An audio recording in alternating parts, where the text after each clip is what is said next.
জীবনের কিছু কিছু সিদ্ধান্ত আছে যা জীবনকে অনেক বেশি সহজ করে তোলে।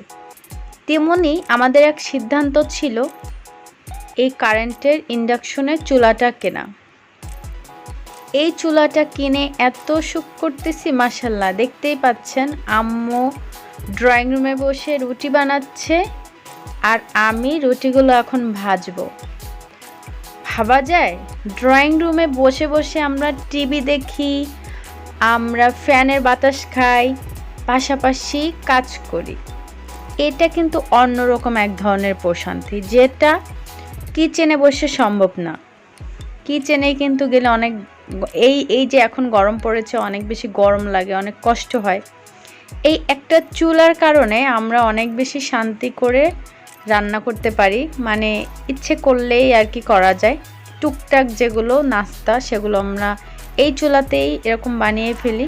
আর এরকম চালের রুটির পিঠা যদি খেতে হয় মোটামুটি ভালোই সময় লাগে, যেহেতু অনেক সময় নিয়ে ভাজতে হয়, সো আমাদের একটু কষ্টও কম হয় আলহামদুলিল্লাহ সব কিছুর জন্য।